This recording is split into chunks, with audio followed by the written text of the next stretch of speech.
こんにちは、ミッキーです。今年10月に訪れました群馬県前橋のクリエイティビティあふれるホテル、白井屋ホテル。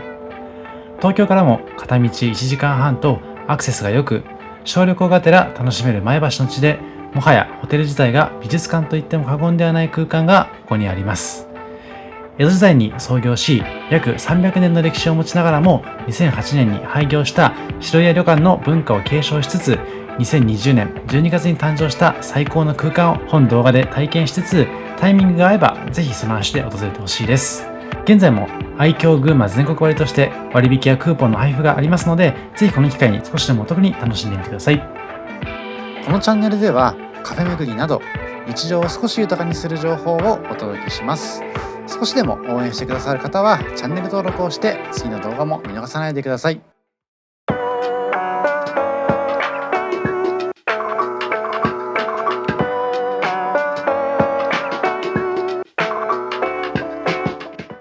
まずこちら国道50号線側の外観を飾りますのは、コンセプチュアルアートの先駆者として1960年代から現代美術の第一線で活動してきましたローレンス・ウィナーさんの作品になっています。先ほどの作品は新作でございまして、ウィナー自身が前橋の歴史などを理解した上で制作したということでございます。こちらエントランスを映してるんですけれども、こちらの白井屋ホテルさんは日本を代表する建築家藤本壮介さんが設計したホテルになっていまして、多数のアート作品が館内を埋めており、日本のみならず世界中のアートファンから注目を集めています。かつての老舗旅館のコンクリートの構造をむき出しにした大胆な吹き抜けが印象的なヘリテージタワーと、前橋のビジョン芽吹くを体現し旧河川の地形を生かした土手を模したグリーンタワー、こちらですねの2棟で構成されています。まるで丘のようなグリーンタワーはわずか8室の客室のみで構成されていまして、丘を登るように階段を上がりますとサウナがありまして、さらにその上にはアートの展示が行われているということでございます。今映していますようにパティスリーですとかブルーボトルコーヒーなども併設されていますので、そういったこだわりの深い空間は併設の店舗にも現れているかなと思っています。他にもパン屋さんがあったんですけども、そちらはこのタイミングでは休館日になっていました。さて、こちら入り口になってるんですけども、入館するとすぐのフロントでは写真家である杉本博さんの会計シリーズが迎えてくれていまして、これは会計の中でも淡水湖の様子を捉えた作品であるということでございます。杉本さん自身がこの場所のために選んだものだということでございますので、ぜひそういった部分もエントランスから感じていただければと思います。こんなソファー席もありまして、とてもおしゃれな空間になっていますし、後でご紹介しますけれども、この吹き抜けの天井にもとても意味深い芸術性が込められていますので、注目してみてください。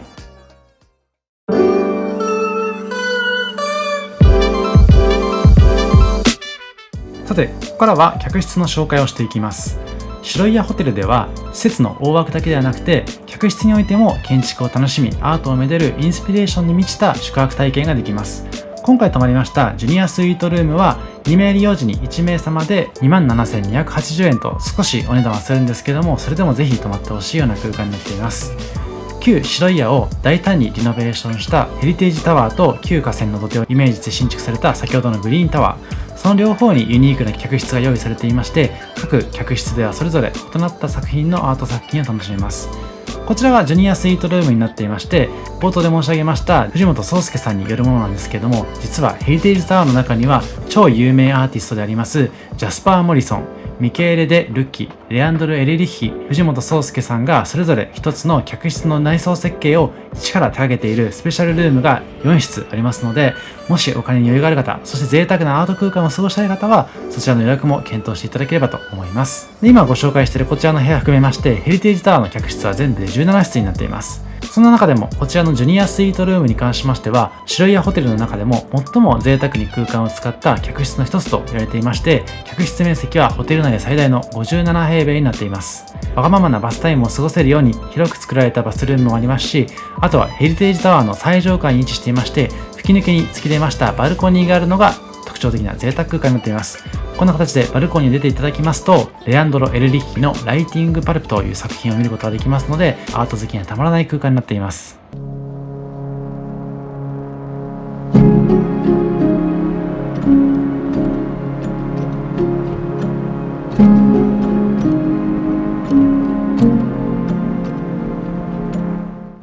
さて、続いては建築とアートをご紹介していきます。冒頭から数々の芸術へのこだわりを紹介してきましたけれども、ここで今一度白家ホテル全体の建築アートをご紹介します。五感を総動員してアートやデザインを味わう特別な空間がコンセプトになっていまして、先ほどから申し上げています藤本壮介さん設計の新旧2つの建物の中には、それに呼応するようにこういったアート作品が点在しています。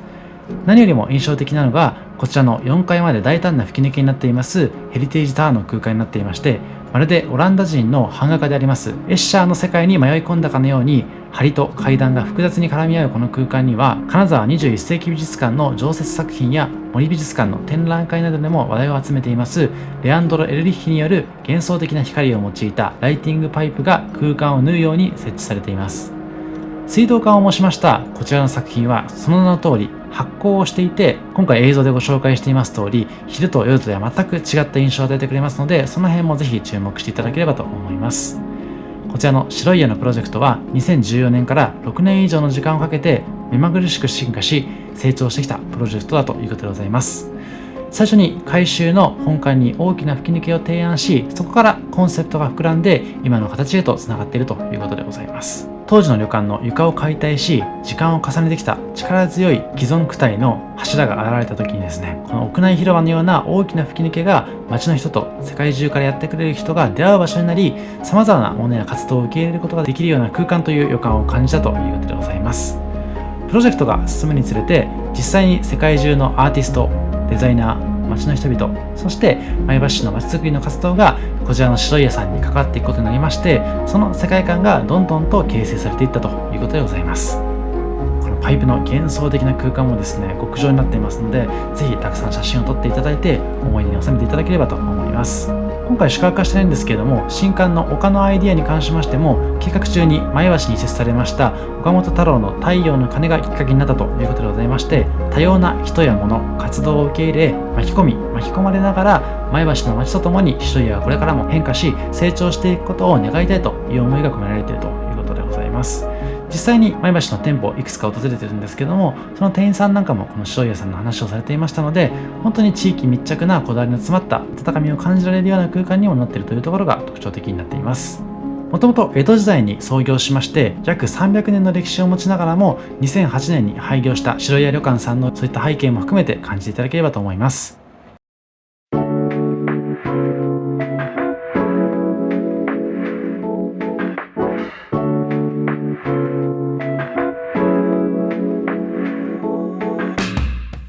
続いてはディナーのご紹介でございます。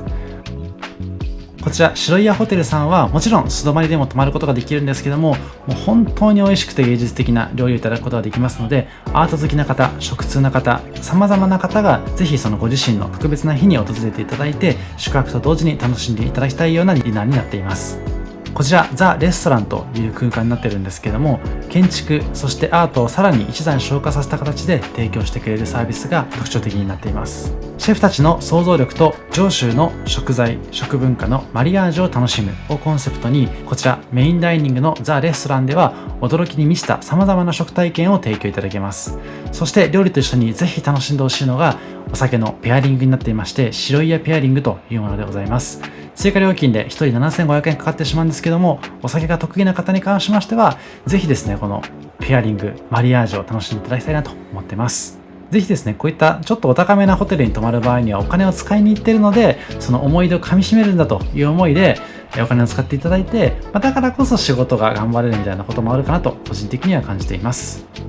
こちらザ・レストランは東京青山のフロリレージュというところのオーナーシェフであります川手博康さんが監修しています空間になっていまして、高級感があふれつつ、さらに丁寧な接客と職人とも呼べるほどのシェフたちのこだわりが詰まった数々の料理を存分に堪能することができます。そんな川手シェフとタッグを組みますのは地元群馬出身の片山シェフでございます。川手さんは西麻布の高級フレンチであります大原レ CIEE ですとかル・ブルギニオンというところで腕を磨いた後にフランスに場所を移しまして、星付き店で修行して帰国後にモダンフレンチのカンテサンスというところの副料理長を経まして、先ほど申し上げましたフロリレージュを開店したということでございます。世界のベストレストラン50にて39位、そしてミシュランの東京ガイド2つ星を獲得しており、今最も注目を浴びているシェフの一人だということでございます。こういったお肉もですね、もう本当に高級感あふれる様子でアーティスティックな装いで提供してくれますし、他の数々のフードメニューもですね、先ほどから映しています通り芸術的なアート作品とも言えるような状態で運んでいただくことができますので、その見た目からももう本当に美味しい料理をいただけるかなと思ってます。こういったものも含めて思い出に残るかと思いますので、ぜひ一度でいいのでこういった体験してほしいなと思ってます。でこのペアリングなんですけども、こちら日本酒になっていまして、結構アルコール度数も強かったかなと思うんですけども、本当に考え抜かれたペアリングだからこそ、こういった魚と合うような日本酒、お肉と合うようなワインといった形で、その食への理解もどんどん深まっていくような、そういったメニュー提供になってたかなと思っています。で少し話戻りまして、先ほどの川手さんとタッグを組んでいる片山さんのご紹介なんですけども、この方はもともと帝国ホテルでキャリアをスタートしておりまして、フランスや都内のレストランで修行を経まして、地元群馬にご自身のレストランを開業されたということでございます。その後に起業家を育成するビジネススクール、群馬イノベーションスクールを受講し、新たな食の世界で挑戦をしたいという思いで自身のお店を閉めまして、こちらの白井屋ホテルプロジェクトに参画したということでございます。プロジェクトの参画後も、先ほどの川手さんのお店フロリデージュですとかベルギーのお店含めまして、国内外の各店で研鑽を経まして、こちらの白井屋ホテルのメインダイニングザ・レストランのシェフに就任したということでございます。そんな地元愛あふれます片山さんが提供する料理にはたくさんのこだわりが詰まっていまして、上州の食文化に対するオマージュ、そして地元の大自然に育まれた食材の数々を独自の解釈で再構築してくれる、まさに一皿一皿全てが絶品なメニューになっていますので、そういった歴史を感じていただけるような愛情こもった料理感じていただければと思います。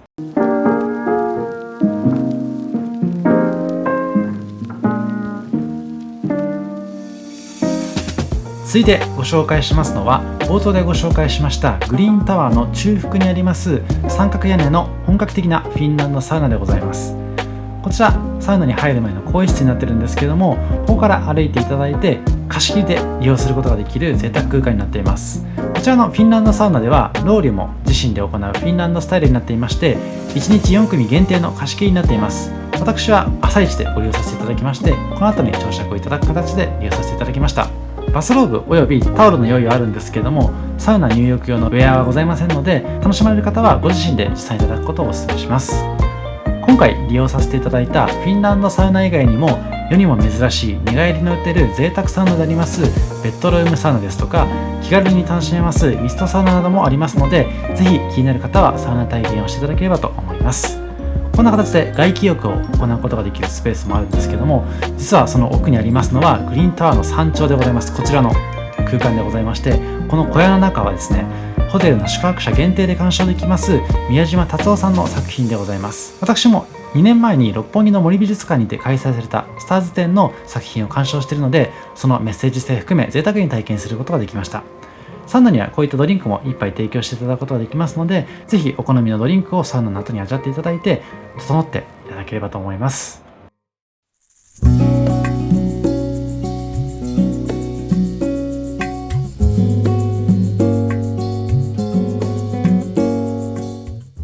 そして最後は朝食のご紹介でございます。朝食は白井屋ホテルを象徴する圧巻の吹き抜けの下にありますオールデイダイニングでございます。こちらザ・ラウンジでいただくことができます。冒頭から申し上げていますレアンドロ・エルリッヒさんのインスタレーションでございます。ライティングパイプを眺めながら、若手の実力派シェフであります星直樹さんが繰り出す料理をいただくことができます。こちらモーニングは和食と洋食の2種類から選ぶことができまして、食材の宝庫群馬ならではの地元食材を使った味覚の数々を堪能することができます。洋食は季節のコーンポタージュ、オムレツ、ヒュッテハヤシのソーセージ&ベーコン、染谷りんご園のりんごジュース、パン、ドリンクが合わせていただくことができます。私はこの日は和食をいただくことにしまして、こちら今映していますような銀鮭の十穀味噌焼き、そして群馬県各地の8種のおばんざいをいただいていまして、その他にもご飯、お味噌汁、あとは吉野園の人参ジュース、こちらの前に少し映してたんですけどもいただくことができまして、加えてドリンクをいただくことができます。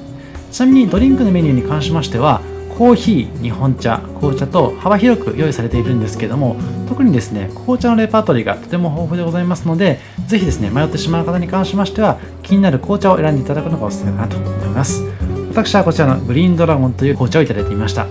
こんな感じでおしゃれな砂時計が落ちるまで待っていただいて、ご自身のペースでご自身のお好みの量を注いでいただいて、朝からほっと一息つけるような紅茶をいただくことができます。もちろんコーヒー等も美味しいので、そういったものを選んでいただくのもおすすめかなといったところでございます。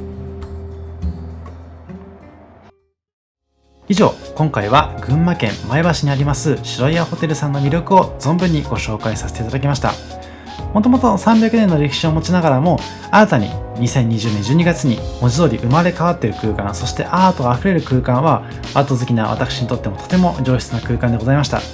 それだけではなくてですね、料理もとても美味しかったですし、別途ですね、群馬県の街並みを散策させていただきまして、群馬県庁等も訪れていますので、そのあたりは別の動画でご紹介できればと思います。もちろんアート詳しくない方でもこういったところをぜひ訪れていただきたいなと思っていまして、アートというのは知識があればあるほどより楽しめるかなとも思いつつですね、そういった空間に身を投じていただいて、インスタ映えの写真を撮っていただくというのも十分かなと思っています。以上、ミッキーでした。ありがとうございました。